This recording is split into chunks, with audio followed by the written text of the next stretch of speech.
गुजरात हुकूमत ने सेमीकंडक्टर और फैब यूनिट्स कायम करने के लिए वेदांता और फॉक्सकॉन के मुश्तरका मंसूबे के साथ 1.54 लाख करोड़ रुपए की सरमायाकारी पर किए दस्तखत। गुजरात के सीएम भूपेंद्र पटेल और वजीर मवासलात अश्विनी वैष्णव की मौजूदगी में मुआहदे पर हुए दस्तखत। 1 लाख लोगों को मिलेगा रोजगार। वजीर आजम नरेंद्र मोदी ने इसे करार दिया सेमीकंडक्टर मैन्युफैक्चरिंग के अज़ाइम को तक़वियत देने वाला एक अहम कदम। मगरबी बंगाल में आज ममता हुकूमत के खिलाफ बीजेपी की मुहिम। कोलकाता में पार्टी कारकुनों का ज़बरदस्त मुजाहरा। पुलिस ने कई मकामात पर आंसू गैस और पानी की बौछारों का किया इस्तेमाल। कई मकामात पर बीजेपी कारकुनों और पुलिस के दरमियान झड़पें। सिक्रेटेरिएट का मुहासरा करने पहुंचे शुभेंदु अधिकारी और लॉकेट चटर्जी हिरासत में।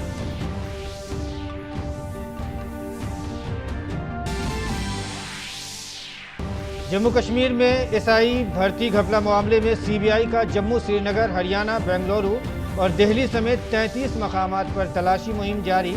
जम्मू कश्मीर पुलिस, डीएसपी और सीआरपीएफ अफसरान के इहाते पर भी छापेमारी। सुप्रीम कोर्ट की 5 जजों की आईनी बेंच इख्तिसारी तौर पर कमजोर तबकात को रिजर्वेशन देने वाली आईनी तरमीम को चैलेंज करने वाली एक अर्जी पर कर रही है समाअत।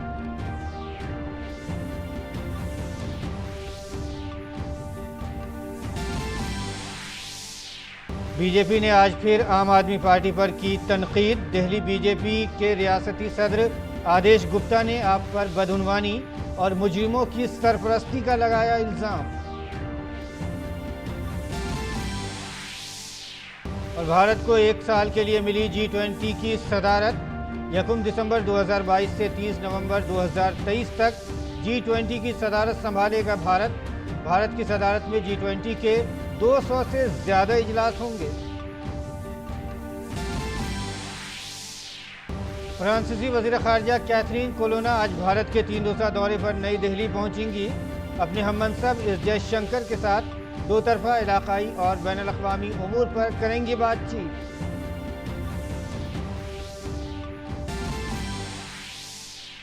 इंग्लैंड के खिलाफ पहले T20 मैच में शिकस्त के बाद भारतीय वुमेन क्रिकेट टीम सीरीज बचाने के इरादे से आज दूसरे मैच में उतरेगी। दूसरे मैच में जख्मी राधा यादव का खेलना मशकूक। नाज़रीन आदाब, शाम 5:30 बजे के उर्दू खबरनामे में आपका खैर मकदम है। मैं हूं आपके साथ मसरूर फैज़ी और आइए अब खबरों पर तफसील के साथ नज़र डालते हैं। सेमीकंडक्टर मैन्युफैक्चरिंग के शोबे में सरमायाकारी के हवाले से आज एक बड़ा ऐलान किया गया है। भारत की वेदांता और ताइवान में दुनिया की सबसे बड़ी इलेक्ट्रॉनिक्स मैन्युफैक्चरिंग कंपनी फॉक्सकॉन ने एक बड़ा मुआहदा किया है। यह मुआहदा गुजरात में सेमीकंडक्टर और फैब यूनिट्स के क़याम के लिए किया गया है। दोनों कंपनियों ने मुश्तरका तौर पर इलेक्ट्रॉनिक्स के शोबे में 1.54 लाख करोड़ की सरमायाकारी करने का फैसला किया है। गुजरात के वज़ीर आला के मुताबिक इस मुआहदे से 1 लाख लोगों को नौकरियां मिलेंगी। आईटी, इलेक्ट्रॉनिक्स और मवासलात के वज़ीर अश्विनी वैष्णव भी इस मुआहदे पर दस्तखत के मौके पर मौजूद थे। वज़ीर आज़म नरेंद्र मोदी ने इस मुआहदे को भारत के सेमीकंडक्टर मैन्युफैक्चरिंग के अज़ाइम को तक़वियत देने में एक अहम कदम करार दिया है। वज़ीर आज़म ने ट्वीट किया और लिखा कि यह मुआहदा भारत के सेमीकंडक्टर मैन्युफैक्चरिंग के अज़ाइम को तक़वियत देने में एक अहम कदम है। 1.54 लाख करोड़ रुपए की सरमायाकारी से मईशत और मुलाजमतों को फ़रोग़ देने में बहुत असर पड़ेगा। ये मुआविन सनतों के लिए एक बहुत बड़ा माहौलियाती निज़ाम भी बनाएगा और हमारे MSMEs की मदद करेगा।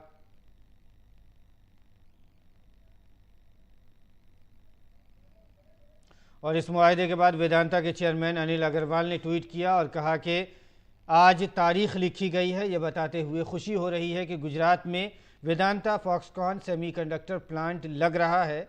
ये वेदांता की 1.54 लाख करोड़ की सरमायाकारी भारत का खुद इन्हिसार सिलिकॉन वैली का ख्वाब पूरा करेगा। इस प्रोजेक्ट से पीएम मोदी के भारत को एक मजबूत मैन्युफैक्चरिंग हब बनाने के ख्वाब को पूरा करने में मदद मिलेगी। इससे हमारी इलेक्ट्रॉनिक्स की दरामद कम हो जाएगी और 1 लाख लोगों को नौकरियां मिलेंगी। अब हम नौकरी के मुतलाशी नहीं बल्कि नौकरी देने वाले होंगे। गुजरात हुकूमत और आईटी वज़ीर का भी शुक्रिया जिन्होंने वेदांता की मदद की। इससे भारत का टेक इकोसिस्टम मजबूत होगा और ये नया इलेक्ट्रॉनिक हब दिगर रियासतों की भी काफ़ी मदद करेगा। भारत का अपनी सिलिकॉन वैली का ख्वाब करीब आ गया है। भारत न सिर्फ अपने यहाँ बल्कि समंदर पार अपने शहरियों की भी डिजिटल ज़रूरियात को पूरा करेगा। चिप खरीदने वाले से चिप बनाने वाले तक का सफ़र अब शुरू हो गया है। जय हिंद। और ख़बर मगरबी बंगाल से है। बीजेपी ने आज बंगाल की ममता बनर्जी हुकूमत के खिलाफ मुहाज खोल दिया है। सेक्रेटेरिएट का घेराव करने आए अपोजिशन लीडर शुभेंदु अधिकारी और लॉकेट चैटर्जी को पुलिस ने हिरासत में ले लिया। हावड़ा में हामियों और पुलिस के दरमियान पुष्ट तशद्दुद झड़पें हुई। मुजाहिरीन को वाटर कैनन के जरिए मुंतशिर किया जा रहा है। मुजाहिरीन पर आंसू गैस के शेल भी इस्तेमाल किए गए। बंगाल में नबन्ना चलो के मुहिम के तहत ये मुजाहरे हो रहे हैं।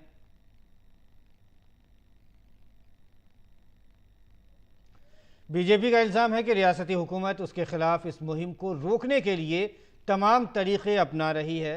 उसमें हावड़ा जैसी कई जगहों पर पुलिस ने उन्हें एहतजाजी मार्च निकालने की इजाज़त नहीं दी। वहीं रानीगंज और दुर्गापुर में कई जगहों पर पुलिस ट्रेन से आने वाले बीजेपी कारकुनों को रोकने की कोशिश कर रही है।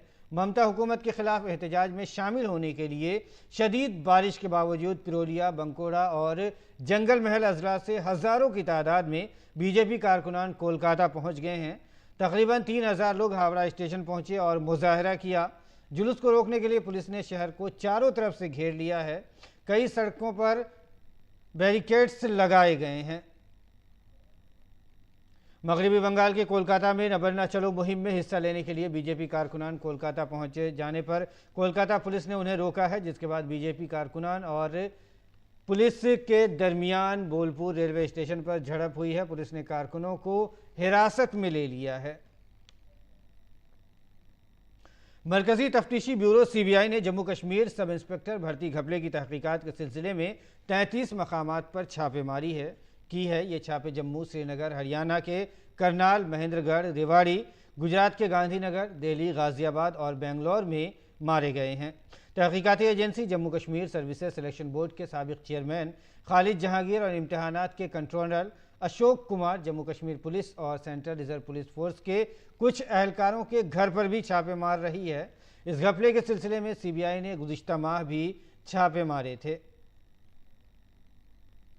सुप्रीम कोर्ट के आईनी बेंच ने आम जुमरे की मुआशी तौर पर कमज़ोर उम्मीदवारों के लिए तालीम और सरकारी मुलाजमतों में 10% रिजर्वेशन के खिलाफ दायर दरखास्तों की समाअत शुरू कर दी है। दरख्वास्त गुजार की जानिब से दलीलें रखी जा रही हैं। दरख्वास्त गुजार ने कहा है कि मुआशी बुनियादों पर रिजर्वेशन आइन के बुनियादी ढांचे के खिलाफ है। क़ब्ल-अज़ीं अदालत ने इस मामले में समाअत के लिए 3 मामला तय किए थे। Chief justice of India U U Lalit की सरबराही में 5 जजों की आइनी बेंच 2019 में लाई गई 103वीं आइनी तरमीमी एक्ट के खिलाफ दायर दरखास्तों पर समाअत कर रही है। और भारत को 1 साल के लिए G20 की सदारत मिल गई है। भारत 1 दिसंबर 2022 से 30 नवंबर 2023 तक 1 साल के लिए G20 की सदारत करेगा। दिसंबर 2022 में शुरू होने वाली अपनी सदारत में उम्मीद है कि भारत इस दौरान 200 से ज़्यादा G20 मीटिंगों की मेज़बानी करेगा। सरबराहान ममलिकत हुकूमत की सतह पर G20 लीडरों का इजलास 9 और 10 सितंबर 2023 को नई दिल्ली में मुनक़िद होने वाला है। G20 दुनिया की बड़ी तरक्की याफ्ता और तरक्की पजीर मईशतों का एक ग्रुप है, जिसमें 19 ममालिक अर्जेंटीना, ऑस्ट्रेलिया, ब्राज़ील, कनाडा, चीन, France, Germany, Bharat, Indonesia, Italy, Japan, जनूबी कोरिया, मैक्सिको, रूस, सऊदी अरब, जनूबी अफ्रीका, तुर्की, बरतानिया, अमेरिका और यूरोपीय यूनियन शामिल हैं। मजमूई तौर पर G20 का GDP आलमी GDP का 85% है, जबकि बैनुल-अक़वामी तिजारत में इस ग्रुप का 75% हिस्सा है। भारत इस वक्त G20 ट्राइका यानी मुसल्लस का हिस्सा है, जिसमें भारत के अलावा इंडोनेशिया और इटली भी शामिल हैं। भारत की सदारत में भारत के अलावा इंडोनेशिया और ब्राज़ील ट्राइको का हिस्सा होंगे। ये पहली बार होगा जब ट्राइको में 3 तरक्की पजीर मुल्क उभरती हुई मईशतों में शामिल होंगे।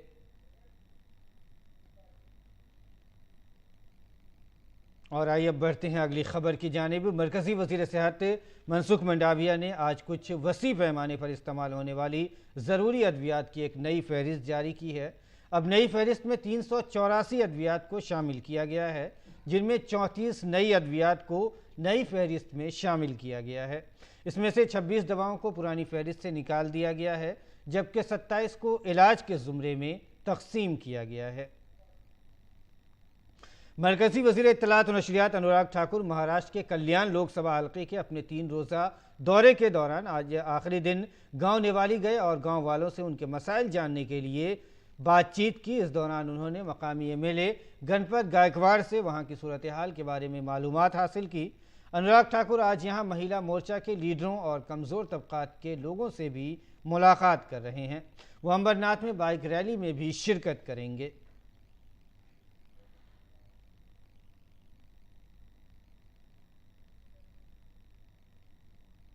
तेलंगाना ग्रेटर हैदराबाद के सिकंदराबाद में कल देर रात एक बाइक शोरूम में आग लगने से 8 लोगों की मौत हो गई है। इस वाक़े में तकरीबन 13 अफराद जख्मी हो गए हैं। शोरूम में लगी आग बालाई मंजिल पर वाक़ होटल तक फैल गई।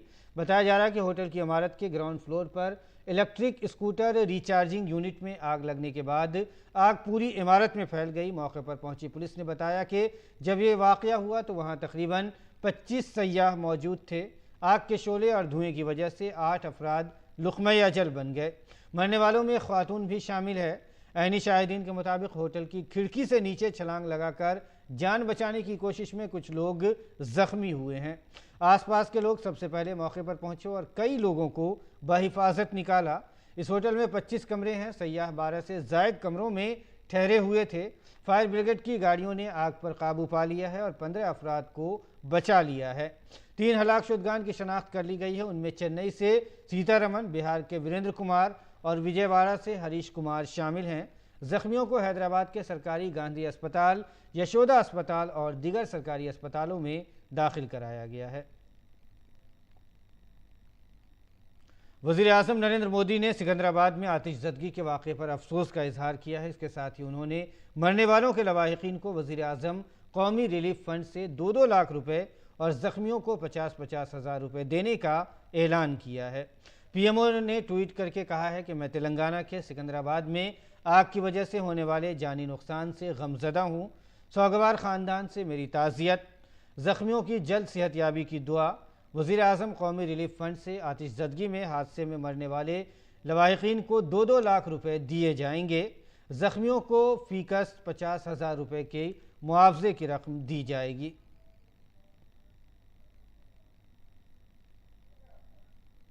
और आइए अगली खबर की तरफ बढ़ते हैं। मुंबई में मूसलाधार बारिश से निज़ाम ज़िंदगी बुरी तरह से मुतासिर हुआ है। कई इलाके ज़ेरे आब आ गए हैं।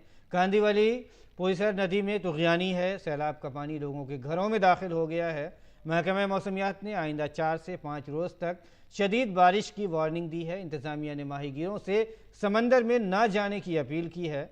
महकमा मौसमियात की पेशगोई के मुताबिक 15 और 16 सितंबर को मुंबई, नवी मुंबई और ठाणे में शदीद बारिश होगी।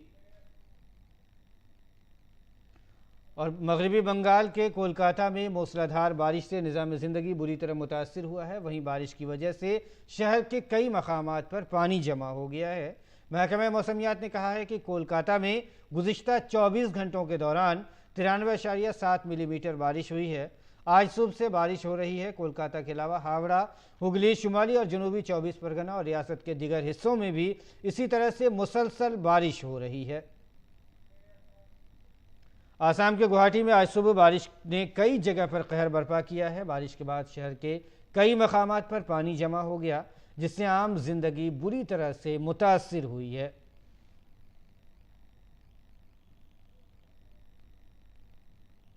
सत्रह सितंबर को वज़ीर आज़म नामीबिया से आए चीतों को सबसे पहले किस जगह छोड़ेंगे, कितने चीते होंगे, किस तरह उनको छोड़ा जाएगा और इसके बाद वो चीते कितने दिन वहां रहेंगे। कोनो नेशनल पार्क में कायम इस ग्राउंड जीरो से इससे फिनिशिंग का जायजा लिया हमारे नुमाइंदे नीरज सिंह ने।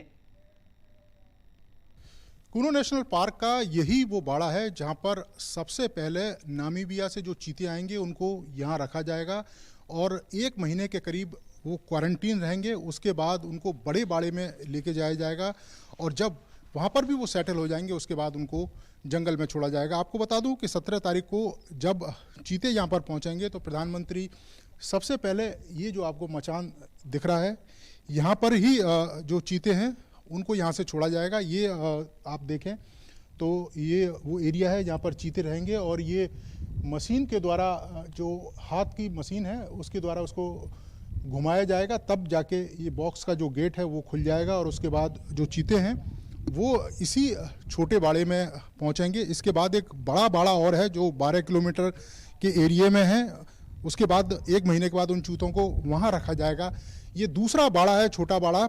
और ये जो मचान आपको दिखाई दे रहा है, यहाँ पर भी प्रधानमंत्री पहुँचेंगे और यहाँ पर भी जो चीते हैं वो इस बाड़े में छोड़े जाएंगे। ये 2 बाड़े यहाँ पर बनाए गए हैं उन चीतों के लिए। नामीबिया से जो 8 चीते यहाँ पर पहुँचेंगे और उनको 1 महीने यहाँ पर क्वारंटीन रहना होगा, क्योंकि जो वन विभाग के जो नियम कानून है उसके तहत।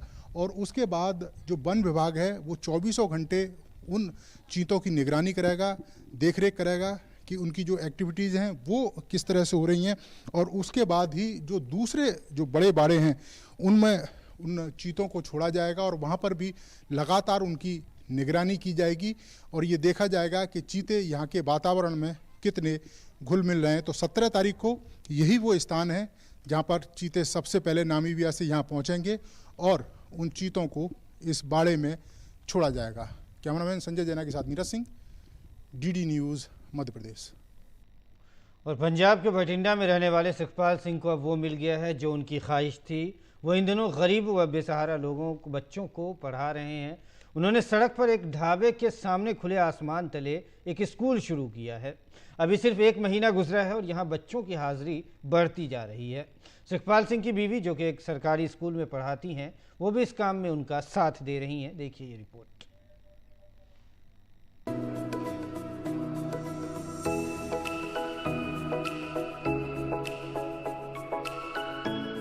बेसहारा और झुग्गी झोपड़ियों में रहने वाले बच्चों की तालीम पर मुआशरे के कई अफराद काम कर रहे हैं। ये काम इतना आसान नहीं जितना नजर आता है। इन बच्चों को इकट्ठा करना, उनकी पढ़ाई के लिए उनके वालिदैन से इजाज़त लेना और फिर कॉपी, किताब और कलम, पेंसिल जैसी बुनियादी चीज़ें जमा करना अपने आप में एक चैलेंज है। जो इन मुश्किलात को समझते हुए इस काम के लिए खुद को वक्फ करते हैं वो दूसरों से काफ़ी अलग होते हैं। ऐसी एक शख्स सुखपाल सिंह है जो भटिंडा के एक सरकारी स्कूल में टीचर हैं। सुखपाल ने हाल ही में कच्ची आबादी में रहने वाले बच्चों को मुफ्त में पढ़ाना शुरू किया है। जो करने की ख्वाहिश हो इसके लिए रास्ता खुद ब खुद निकल आता है। सुखपाल सिंह हमेशा ऐसा ही कुछ करना चाहते थे और अब उनकी ख्वाहिश पूरी हो रही है। उनकी बीवी भी रोजाना इन बच्चों को पढ़ाने आती हैं। वो कहती हैं कि अपने बच्चों को तो सभी पढ़ाते हैं, लेकिन बेसहारा और गरीब बच्चों को तालीम देकर जो सुकून मिलता है इसकी कोई कीमत नहीं। भी 200 बच्चे हो गए हैं। स्टार्टिंग में तो 1-2 बच्चे मुश्किल से लेकर आते थे। हौली हौली जब इन्होंने देखा कि हम भी पढ़ना चाहते हैं तो भी आराम से आने लगे। बहुत ज़्यादा सुकून मिल रहा है सर। अपने अपने बच्चों तो सभी पढ़ा लेते हैं, लेकिन हम जब इनको पढ़ाते हैं, इनको कुछ सिखाते हैं, जब ये सीख जाते हैं तो बहुत खुशी मिलती है।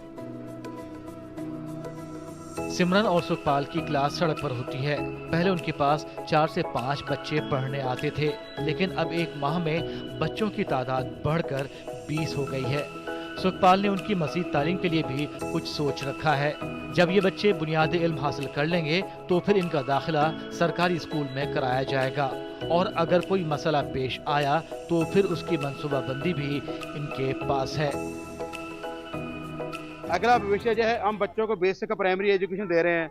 आगे चलकर हम प्रशासन से बात हमारी चल रही है, पहले तो इन बच्चों को सरकारी स्कूल में दाखिल करवाएंगे और अगर इनके पेरेंट्स इन बच्चों को सरकारी स्कूल में नहीं भेज पाएंगे तो हम इन बच्चों को यहीं पढ़ाएंगे और अगली क्लास का हम जहाँ सर्टिफिकेट भी इन बच्चों को देंगे। सुखपाल जिस सोच के साथ इन जरूरतमंद बच्चों का मुस्तकबिल संवारने में मसरूफ हैं, इस ताल्लुक से उन्हें पूरा यकीन है कि उन्हें कामयाबी जरूर मिलेगी। भटिंडा शहर में सुखपाल और सिमरन अब एक मिसाल के तौर पर देखे जाने लगे हैं। Bureau report, DD news Urdu खबरें। और आइए बैनुल-अक़वामी खबरों पर नज़र डालते हैं। यूक्रेन के जरिए 3000 मुरब्बा किलोमीटर इलाके पर दोबारा कंट्रोल हासिल करने के बाद रूस ने तस्लीम किया है कि उसने खार्किव के तकरीबन पूरे शुमाली हिस्से को खो दिया है। इसी दरमियान यूक्रेन ने इल्ज़ाम आयद किया है कि हमारी कार्रवाई से हवास बाख्ता रूस ने यूक्रेन के पावर प्लांटों और दीगर बुनियादी ढांचों पर शदीद हमले किए हैं, जिससे मुल्क में बिजली का बहरान पैदा हो गया है। यूक्रेन के सदर व्लादिमीर ज़ेलेंस्की ने कहा है कि यूक्रेन की फ़ौज ने इस माह की इब्तदा से जनूबी और मशरक़ी यूक्रेन में रूस के कब्ज़े वाले 6000 मुरब्बा किलोमीटर से ज़ायद इलाकों पर दोबारा कंट्रोल हासिल कर लिया है। और खेल की खबरों में इंग्लैंड के खिलाफ पहले मैच में मायूसकुन कारकर्दगी के बाद भारतीय ख़वातीन क्रिकेट टीम ने आज दूसरे T20 मैच में बेहतर बल्लेबाजी करने के इरादे से उतरेगी। भारतीय टीम को पहले मैच में 9 विकेटों से शिकस्त का सामना करना पड़ा था। 3 मैचों की सीरीज़ में अपनी उम्मीदें जिंदा रखने के लिए भारतीय टीम के लिए ये मैच जीतना ज़रूरी हो गया है। राधा यादव का मैच में खेलना तय नहीं है। उन्हें गुज़िश्ता मैच में फील्डिंग के दौरान कंधे में चोट लग गई थी। भारत को पहले मैच में एक गेंदबाज की कमी ज़रूर महसूस होगी। ISL चैंपियन हैदराबाद FC ने डूरंड कप में के सेमीफाइनल में जगह बना ली है। टीम ने क्वार्टर फाइनल मुकाबले में राजस्थान यूनाइटेड की टीम को 3-1 से शिकस्त दी, जिसके बाद अब सेमीफाइनल में हैदराबाद FC का मुकाबला बेंगलुरु FC से होगा। हैदराबाद के लिए बार्थोलोमियो ओगे बेचे, आकाश मिश्रा और जुएर स्वेरेयो ने गोल किए।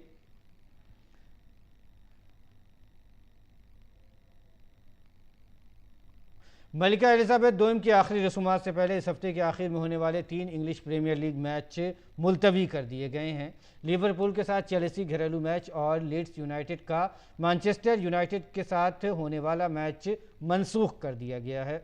इसके अलावा क्रिस्टल पैलेस के खिलाफ ब्राइटन में होने वाला मैच पहले ही रेल हड़ताल की वजह से मुलतवी कर दिया गया था।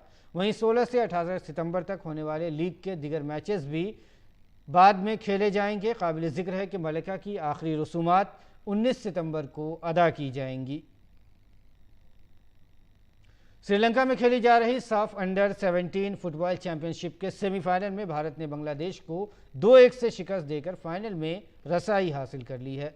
मैच का पहला हाफ बगैर किसी गोल के बराबर रहा और दोनों टीमें गोल करने में नाकाम रहीं, जबकि दूसरे हाफ में भारत ने जारहियत का मुजाहरा करते हुए 5 मिनट के बाद बरतरी हासिल कर ली।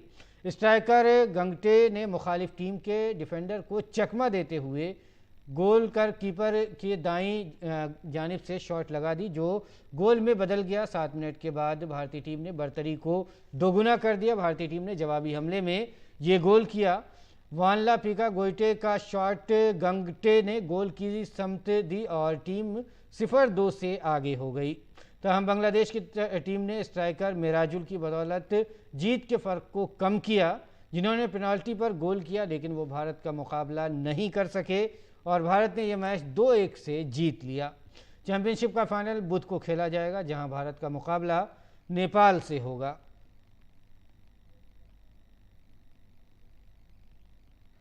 और नाज़रीन, बुलेटिन में आज बस इतना ही, लेकिन जाने से पहले आपको बता दें कि हिंदी फिल्मों के मशहूर हिदायतकार जीपी सिप्पी का आज यौम पैदाइश है। आपको छोड़े जाते हैं उनके कुछ मशहूर फिल्मी नग़मों के साथ। आप उनका लुत्फ़ लीजिए और हमें दीजिए इजाज़त। आदाब। दोस्ती हम नहीं तोड़ेंगे, तोड़ेंगे दम मगर तेरा साथ ना छोड़ेंगे। यम्मा यम्मा यम्मा यम्मा ये खूबसूरत समा, यम्मा यम्मा यम्मा यम्मा ये खूबसूरत समा। बस आज की रात है जिंदगी, कल हम कहाँ तुम कहाँ। राजू हीरो है और हम राजू के फैन। के राजू बन गया जेंटलमैन, के राजू बन गया जेंटलमैन, के राजू बन गया जेंटलमैन, के राजू बन गया जेंटलमैन। आज हमारी बस्ती में मच गई धूम, रंग रंगीली बस्ती। तुमसे जो देखते ही प्यार हुआ, जिंदगी में पहली बार हुआ। तुमसे जो देखते ही प्यार